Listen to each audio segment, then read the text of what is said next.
নমস্কার, আমি সুদীপ্তা। এভি নিউজে আপনাদের সকলকে স্বাগত। প্রথমেই চোখ রাখবো নিউজ হেডলাইন্সে।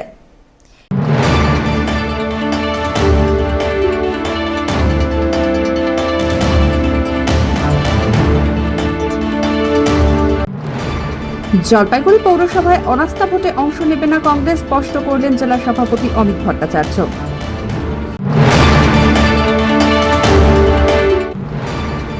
বাজারে নিত্য পণ্যের দাম ও পাকা বিল যাচাইয়ে প্রশাসনের করা অভিযান।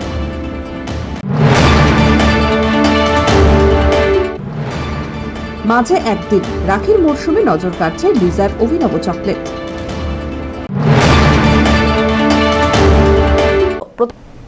এবার আসছে বিস্তারিত সংবাদে। জলপাইগুড়ি পৌরসভায় বর্তমান চেয়ারম্যান সৈকত চট্টোপাধ্যায়ের বিরুদ্ধে বৃহস্পতিবার আনা অনাস্থা ভোটে অংশ নেবে না জাতীয় কংগ্রেস। বুধবার জেলা কংগ্রেস কার্যালয় রাজীব ভবনে সাংবাদিক সম্মেলন করে দলের অবস্থান স্পষ্ট করেন জেলা কংগ্রেস সভাপতি অমিত ভট্টাচার্য।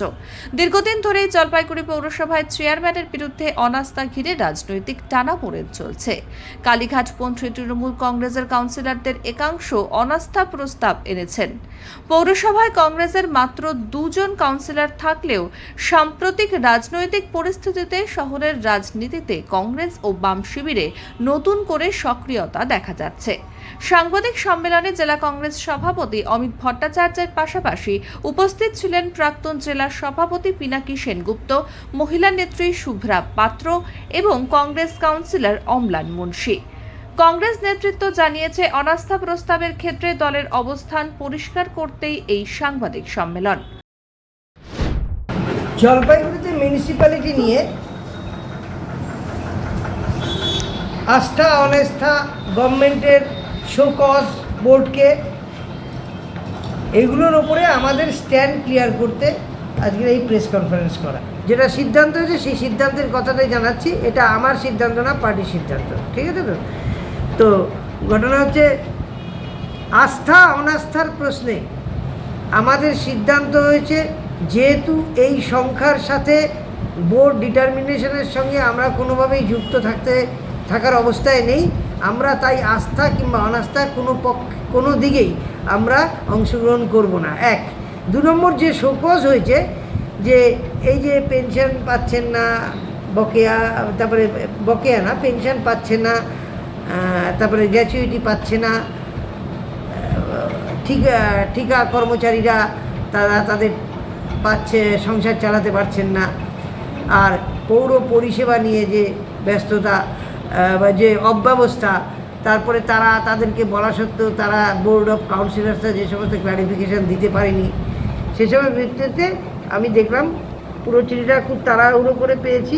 দেখলাম গভর্নমেন্ট অফ ওয়েস্ট বেঙ্গল থেকে এসছে, আমার এখানে এসছে, আপনারা বোধহয় পেয়েছেন। হ্যাঁ, দিয়েছে। তো ওই অ্যাডিশনাল সেক্রেটারি বোধহয় দিয়েছে। তো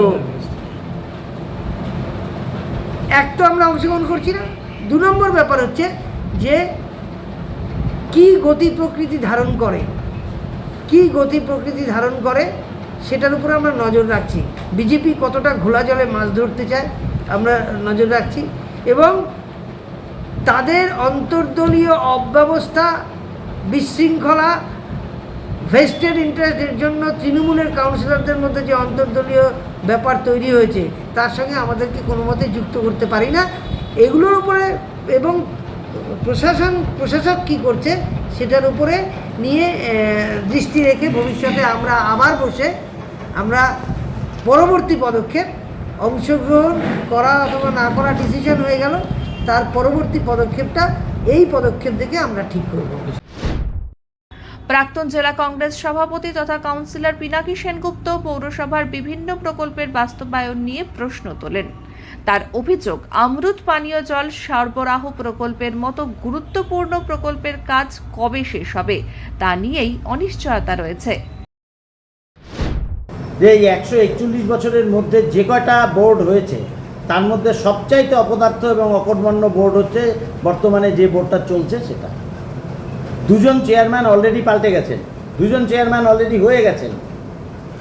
পরবর্তীতে এখনকার যে সমস্যা বা এখনকার যে বিষয়টা তৈরি হয়েছে, সেই বিষয়টা কি? সেই বিষয়টা হচ্ছে কালীঘাট পদ্ধতি বা ভালো তৃণমূল নাম দিয়ে একগুচ্ছ কাউন্সিলর বর্তমান পৌরপতির বিরুদ্ধে অনাস্থা এনেছেন বা তার বিরুদ্ধে কথা বলছেন। তা পৌরপতির বিরুদ্ধে এতকাল যে অভিযোগগুলি ছিল, বিল্ডিং প্ল্যান থেকে আরম্ভ করে মিউনিসিপ্যালিটির ফান্ড ডাইভার্টার থেকে আরম্ভ করে অনিয়ম বেনিয়ম করার থেকে শুরু করে, সেটা চৌঠামের আগে ওনাদের কাছে পরিলক্ষিত হয়নি। বিষয়টা বোঝার বা জানার আছে, কিন্তু চৌঠামের আগে ওনারা এটা বোঝেননি সমস্ত কাউন্সিলররা। এইভাবে চলছে। অমৃত প্রকল্প 10 বছর হলো চলছে, ওটা শেষ হবে না কোনো দিন। বয়স্ক মানুষগুলি বার্ধক্য ভাতা, বিধবা ভাতা পায় না।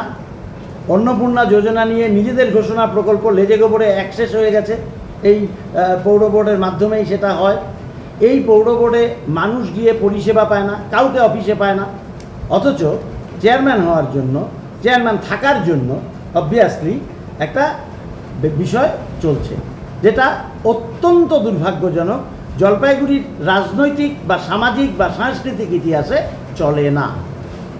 এই যে যারা অনাস্থা এনেছেন এবং বিভিন্নভাবে প্রশাসনিক যে চিঠি চাপাটি আসছে, এটার পেছনে তারা বলছেন তারা কালীঘাট তৃণমূল, তারা বলছেন যে আমরা কালীঘাট তৃণমূল এবং ভালো তৃণমূল। এদের সাথে বিজেপির যে অ্যাডজাস্টমেন্টটা আছে সেটা কিন্তু জলের মতন পরিষ্কার। বিজেপির সাথে যে ভালো তৃণমূলগুলির একটা অ্যাডজাস্টমেন্ট আছে, সেটা জলের মতন পরিষ্কার। তার মানে এই না যে চেয়ারম্যান খুব ভালো ভালো কাজ করছিলেন, বিষয়টা তা নয়।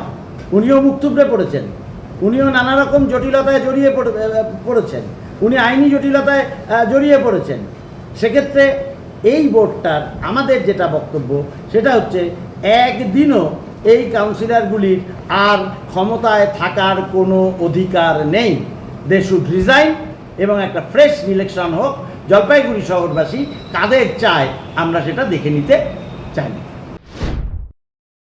অন্যদিকে 24 নম্বর ওয়ার্ডের কাউন্সিলর অম্লান মুন্সি 2022 সালের পৌর নির্বাচন নিয়ে অভিযোগ তুলে বলেন, সেই সময় থেকেই কংগ্রেস এই পৌরসভার বিরুদ্ধে আন্দোলন চালিয়ে আসছে।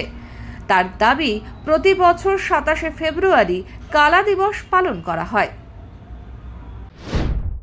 দেখুন, অনাস্থা নিয়ে আমাদের অবস্থান আমাদের জেলা কংগ্রেসের সভাপতি ইতিমধ্যেই পরিষ্কার করে দিয়েছে এবং জলপাইগুড়ি পৌরসভাকে নিয়ে আমাদের যে লড়াই, সেই লড়াইয়ে জলপাইগুড়িবাসী জানেন। আপনারা জানেন যে 2022 সালের 27শে ফেব্রুয়ারি পৌর নির্বাচন হওয়ার পর থেকে ওই দিনটাতে তৃণমূল কংগ্রেস যেভাবে রিগিং করেছিল, সেজন্য আমরা সেটাকে রিগিংয়ের সরকারি বলি এবং তারপর থেকে প্রত্যেক বছর 27শে ফেব্রুয়ারি দিনটাকে আমরা কালো দিবস হিসেবে পালন করি। কিন্তু আপনারা দেখে থাকবেন যে অন্য কোনো রাজনৈতিক দল, বিশেষ করে বিজেপি, এই দিনটাতে কোনো কিছু বিজেপিকে মানে তৃণমূলকে অ্যাটাক করে বা তৃণমূলের এই দিনের যে সন্ত্রাস, সেটাকে স্মরণ করে কোনো কালো দিবস পালন বা অন্য কোনো অনুষ্ঠান করেনি। আজকে হঠাৎ করে আমরা দেখতে পাচ্ছি যে বিজেপি তৃণমূলকে দুটো ভাগ করে দিয়ে একটা ভালো তৃণমূল, একটা খারাপ তৃণমূল বানিয়ে দিয়েছে। কখনো তারা খারাপ তৃণমূল, কখনো ভালো তৃণমূল, কখনো কালীঘাটের তৃণমূলের সঙ্গে গোপনে পদ্মার পিছনে সমঝোতা করে এই ভোটকে প্রভাবিত করার চেষ্টা করছে। আমাদের সেই বিষয়ে তীক্ষ্ণ দৃষ্টি রয়েছে। বিজেপি এতদিন পর্যন্ত জলপাইগুড়ি শহরে তৃণমূল কংগ্রেসের সঙ্গে মিলেমিশে ছিল। তৃণমূলের অনেক অত্যাচারের পেছনে বিজেপির লিডারদের সহযোগিতা ছিল। আপনি যদি খুব ভালো করে দেখেন তাহলে জলপাইগুড়ি শহরে যে সমস্ত জমি মাফিয়াগিরি হয়েছে, তার সঙ্গে বিজেপির নেতা মন্ত্রীদেরও কিন্তু যোগ ছিল। সুতরাং আজকে হঠাৎ করে বিজেপি যে ঘটনাগুলো পিছন থেকে ঘটাবার চেষ্টা করছে, তৃণমূলকে দুটো ভাগে ভাগ করে দিয়ে, তার প্রতি আমাদের তীক্ষ্ণ দৃষ্টি রয়েছে এবং আমরা সেই মতন করে পরবর্তী সময়ে রাজনৈতিক সিদ্ধান্ত গ্রহণ করব, এটা সত্যি। কিন্তু এটাও প্যারালালি সত্যি যে তৃণমূল কংগ্রেস জলপাইগুড়ি পৌরসভার যে ঐতিহ্য, তা সম্পূর্ণ ধ্বংস করেছে। অমিত বণিকের report, AV news.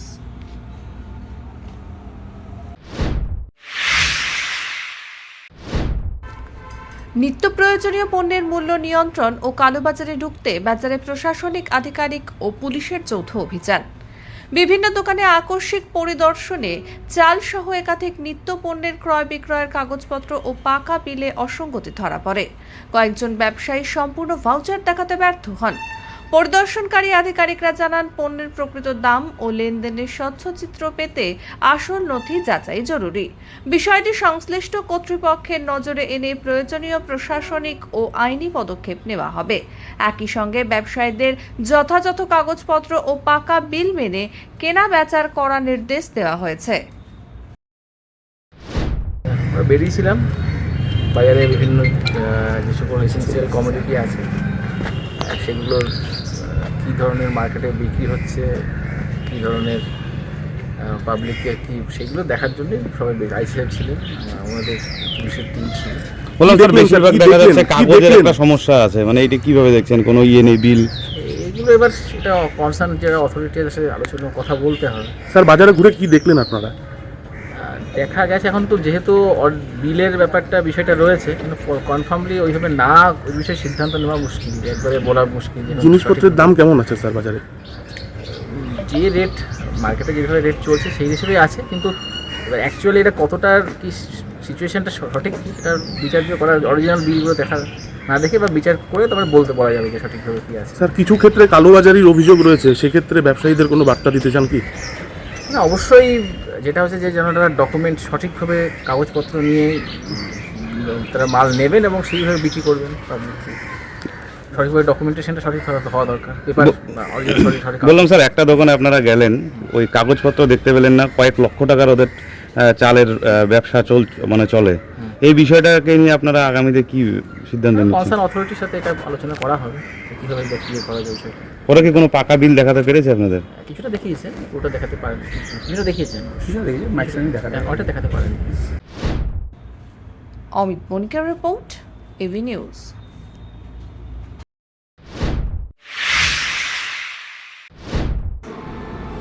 Jalpaiguri Teesta সেতুর ওপর ফের দুর্ঘটনা। বুধবার দুপুরে জলপাইগুড়িমুখী একটি সরকারি বাস বিকল হয়ে দাঁড়িয়ে থাকার সময় পেছন থেকে একটি ছোট মালবাহী 4 চাকার গাড়ি সজোরে ধাক্কা মারে।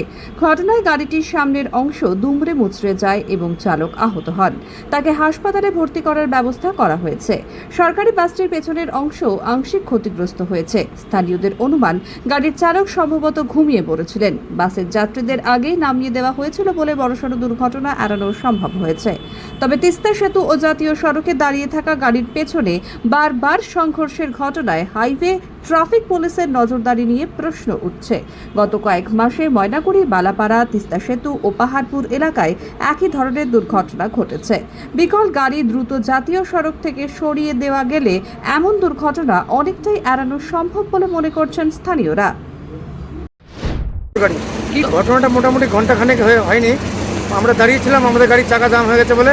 তো আমরা রিপোর্ট করলাম যে এরকম অবস্থা গাড়ি, তো বললো মিস্ত্রি পাঠাচ্ছি, তোমাদের গাড়ি বানিয়ে তারপরে নিয়ে যাবে। কোন জায়গাটা? এই তিস্তার উপরে দাঁড়িয়েছিলাম, তো হঠাৎ করে পেছন থেকে এসে পিক আপটা মেরে দিল। আমরা মালবাজার থেকে ছেড়ে জলপাইগুড়ি ঢুকছিলাম ডিপুতে, শান্তিপাড়া। আচ্ছা, আমরা তো গাড়ির ভিতরে বসেছিলাম, হঠাৎ করে একটা আওয়াজ হলো, আমরা দৌড়ে গিয়ে পেছনে দেখলাম যে পিক আপটা আমাদের গাড়ির পিছনে মেরে দিচ্ছে। কি অবস্থা? অবস্থা তো গাড়ির অবস্থা তো দেখতেই পাচ্ছেন, আর ড্রাইভার বেঁচে যাবে, হাত পা কেটেছে, কিন্তু মানে সিরিয়াস কিছু হয়নি। না, আমার গাড়ি প্যাসেঞ্জার আগেই নামিয়ে দিয়েছিলাম, গাড়ি খারাপ বলে। হতে পারতো, প্যাসেঞ্জার থাকলে সমস্যা হতো হয়তো একটু সামান্য। আর না, তার তো ড্রাইভারের নাম পরিচয় আমি কিছু বলতে পারবো না, চিনি না আমরা। হাসপাতালে পাঠানো হয়েছে? না, উনি টোটো করে গেল, হাসপাতালে গেছে হবে। ওনার কোথায় লেগেছে? পায়ে, হাতে। ঠিক হয়ে যাবে, কোনো সেরকম সিরিয়াস নয়। চোখ বন্ধ হয়ে গেছিলো, ঘুম হয়নি ঠিক মতন, বলে ঘুম হয়নি ঠিক মতন, হঠাৎ করে ড্রাইভারের চোখ বন্ধ হয়ে গেছিলো। আমার গাড়ি তো চাকা জাম হয়ে গেছে, ওই জন্য আমি এখানে দাঁড়িয়েছি অনেকক্ষণ থেকে। সব্যসাচী মজুমদারের রিপোর্ট, এভি নিউজ।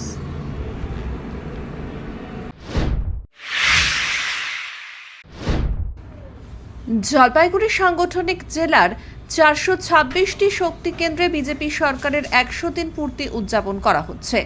মঙ্গলবার সন্ধ্যায় পাহাড়পুর গ্রাম পঞ্চায়েতের বালাপাড়া এলাকায় বিজেপির উদ্যোগে একটি পথসভার আয়োজন করা হয়।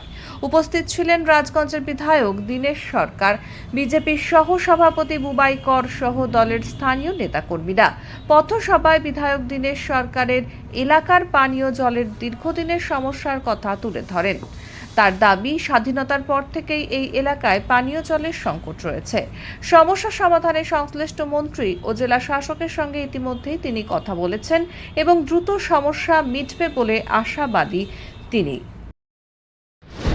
সরকার 100 দিন পার করলো, 100 দিনের যে কাজ যে আমরা জনগণের জন্য আমরা করেছি সেইটা ব্যাপারে আমরা জনগণকে জানানোর জন্য। আর বাধার কথা যেটা বললেন, নির্বাচনের আগে কতিপয় কিছু লোক, স্বার্থান্বেষী কিছু লোক, তৃণমূল কংগ্রেসের যারা ছত্রছায়ায় ছিল, যারা টাকা কামাই করতো, সেই কজন লোকেরই বাধা। কিন্তু আম আদমি অর্থাৎ সাধারণ জনগণ কোনো বাধা দেয়নি, কোনো আমাদেরকে প্রতিবাদ আমাদেরকে বিরুদ্ধে কিন্তু যায়নি। যদি যেত তাহলে নির্বাচনের পরে আমরা দেখি যে এই বুথে আমাদের লিড হয়। এখানকার জনগণ বুদ্ধিমান জনগণ এবং এখানকার জনগণ যে উন্নয়নমূলক জনগণ, তারা কিন্তু বিজেপি সরকারকে, বিজেপির দলকে ভোট দিয়েছে।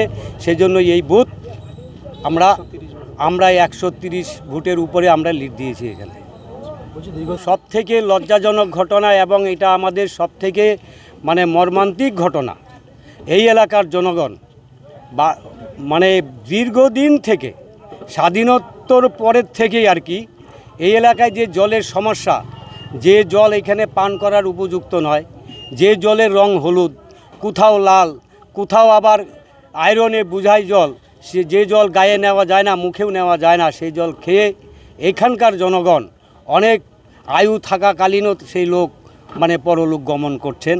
সেই কারণে আমি দেখেছি দীর্ঘদিন যাবৎ অনেক বলার পরেও, বিগত দিনের সরকারদেরকে বলার পরেও তারা এই ব্যাপারে কোনো উদ্যোগ নেয়নি। এইবার পরিবর্তনের সরকার এসেছে, আমার ধারণা ছিল যে অন্তত বালাপাড়ার জনগণ এই কষ্ট থেকে, এই অভিশাপ থেকে অন্তত তারা মুক্ত পাক, সেখানে যেন পানীয় জলের ব্যবস্থাটা করা যায়। সেই কারণে আমি বারংবার দরবার করি সেই আমাদের মন্ত্রীদের সাথে এবং ডিএমের সাথে দরবার করার ফলে হয়তো আর কিছুদিনের মধ্যেই এই এলাকায় পানীয় জলের বন্দোবস্তটা হবে। অন্যদিকে বিজেপির সহসভাপতি বুবাই কর বলেন, তারা মানুষের পাশে থেকে পরিষেবা দেবে। আগামী দিনে বিজেপি এই রাজ্যে দীর্ঘ 50 বছর ক্ষমতায় থাকবে বলেও দাবি করেন তিনি। পথসভাকে ঘিরে বিজেপির কর্মী সমর্থকদের মধ্যে উৎসাহ লক্ষ্য করা যায়। আমরা আজকে 112 দিনের সরকার, আর সেই সরকারের বিরুদ্ধে পশ্চিমবাংলা একসময় শূন্য হয়ে যাওয়া, আর এখন মুর্শিদাবাদী সিপিআইএম, তারা কংগ্রেস, তারপরে আপনার তৃণমূল কংগ্রেস, আর 15ই আগস্ট আমাদের মাননীয় প্রধানমন্ত্রী যে বলেছেন দিমাগি নকশাল, সেই দিমাগি নকশালরা একত্রিত হয়েছে। আমরা এইরূপ কার্যক্রম করছি কারণ আমরা এই 110 দিনে আমাদের সরকার কি কার্যক্রম মানুষের জন্য উপহার দিয়েছে সেই সম্পর্কে বিস্তারিত তুলে ধরছি, মানুষের কাছে আবেদন করছি যে আমরা অন্তত পশ্চিমবাংলায় 50 বছর থাকব। যেটা আমাদের বক্তারা বললেন যে এই রাজ্য থেকে যে চলে যায় সে আর ফেরে না, তৃণমূলও ফিরবে না, সিপিএমও ফিরবে না, কংগ্রেসও ফেরে নেই।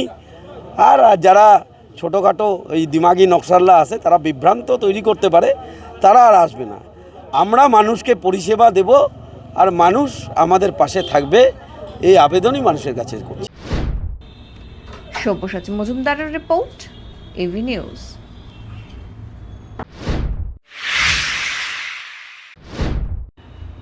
আবারও সাদা পোশাকের পুলিশের সাফল্য। টোটো চুরির ঘটনার তদন্তে নেমে বড়সড় সাফল্য পেল জলপাইগুড়ি কোতোয়ালি থানার সাদা পোশাকের পুলিশ। উদ্ধার হয়েছে 4টি টোটো ও 2টি মোটর বাইক। গ্রেফতার করা হয়েছে 3 জনকে। এর আগে টোটো চুরির ঘটনায় একজনকে গ্রেফতার করা হয়েছিল। তাকে জিজ্ঞাসাবাদ করে পাওয়া তথ্যের ভিত্তিতে তদন্ত এগিয়ে নিয়ে গিয়ে এই সাফল্য আসে বলে জানা গেছে। গ্রেফতার ব্যক্তিরা হলেন সুদীপ্ত দে, আবু বক্কর সিদ্দিকী, শামসুল মিয়া। ধৃতদের আজ আদালতে পেশ করা হয়েছে। টোটো চুরি চক্রের বিরুদ্ধে জলপাইগুড়ি কোতোয়ালি থানার পুলিশের এই অভিযান নিঃসন্দেহে উল্লেখযোগ্য সাফল্য। অমিত বণিকের রিপোর্ট, এভি নিউজ।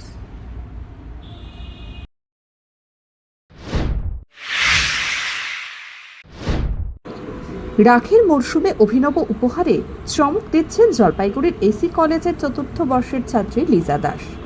ভাইয়ের জন্য ব্যাট বা কোট, বোনের জন্য মেকআপ কিট, ব্যাগ কিংবা ড্রেস, সবকিছুর আদলেই তৈরি করছেন কাস্টমাইজ চকলেট। জলপাইগুড়ি বোসপাড়ার বাসিন্দা লিজা উন্নতমানের কাঁচামাল দিয়ে বাড়িতেই তৈরি করছেন এই বিশেষ চকলেট। প্রায় 1 বছর আগে শখ থেকে শুরু করা উদ্যোগ এখন চকো ব্লুম বাই লিজা নামে সোশ্যাল মিডিয়ার জনপ্রিয় হয়ে উঠেছে। পড়াশোনার পাশাপাশি নিজের পায়ে দাঁড়াবার স্বপ্নে এগিয়ে চলেছেন লিজা।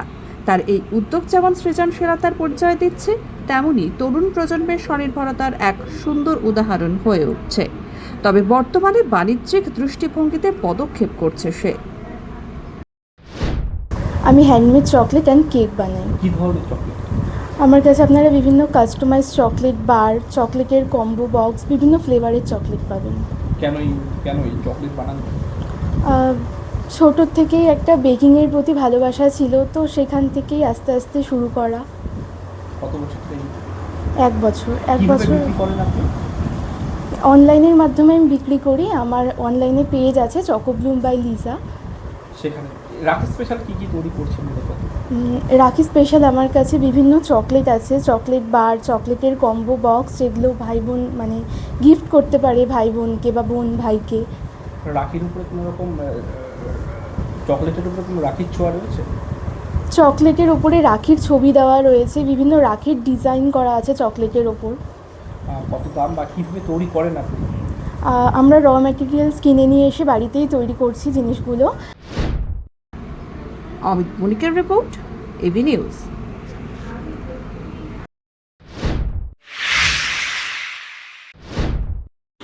জলপাইগুড়ি জেলা ক্রীড়া সংস্থার পরিচালনায় বুধবার সুপার ডিভিশন ফুটবল লিগের শেষ ম্যাচে মুখোমুখি হয় মিলন সংঘ ক্লাব ও এফইউসি ক্লাব।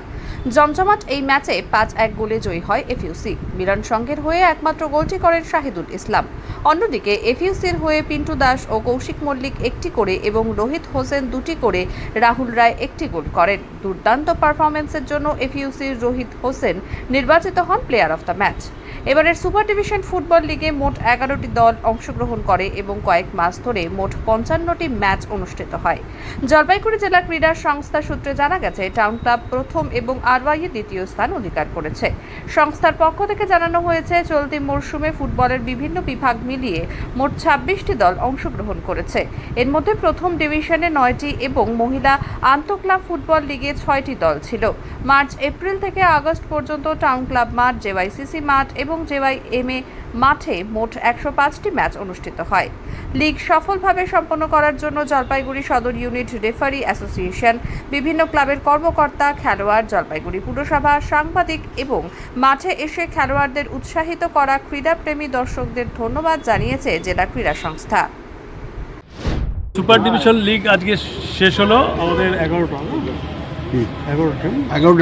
টিম অংশগ্রহণ করে এবং 55 খেলা হয়। টাউন ক্লাব, জেএমএ, জেএসসি এরা আমাদের মাঠ দিয়ে সাহায্য করেছে, সেজন্য এদের ধন্যবাদ। রেফারি অ্যাসোসিয়েশন সদর এই 55 এবং 55টা খেলা এই শেষ করতে পেরেছে তারা সুন্দরভাবে, এবং ম্যান অফ দ্য ম্যাচ প্রতিদিন দিয়েছে, সেদিন ধন্যবাদ। এবং আমি দর্শকদের ধন্যবাদ, ক্লাবগুলোকে ধন্যবাদ, যে ক্লাবগুলো আমাদের প্রত্যেক ডিএসএকে সাহায্য করে সেই জন্য। এবং চ্যাম্পিয়ন আপনারা জানেন যে আমরা ঠিক করব, আমরা আনঅফিশিয়ালি বলছি যে অফিশিয়ালি ডিক্লেয়ার করবো নিশ্চয়ই পরে। টাউন ক্লাব সবচেয়ে চ্যাম্পিয়ন হয়েছে, রানার্স হয়েছে রায়কটপাড়া ইয়ং। আমরা 2 টিমকেও বলছি, আমি আনঅফিশিয়ালি বলছি, আমরা মিটিং করে ঠিক করে আমরা ডিক্লেয়ার করব। পিনাকি শিলের রিপোর্ট, এবি নিউজ।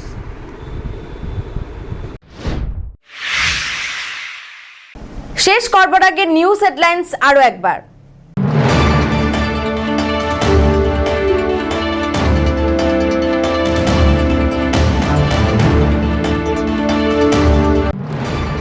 জলপাইগুড়ি পৌরসভায় অনাস্থা ভোটে অংশ নেবে না কংগ্রেস, স্পষ্ট করলেন জেলা সভাপতি অমিত ভট্টাচার্য।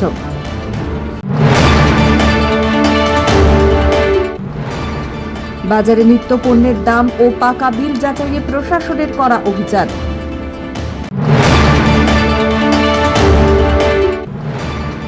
মাঝে একদিন, রাখির মরশুমে নজর কাটছে লিজার অভিনব চকলেট।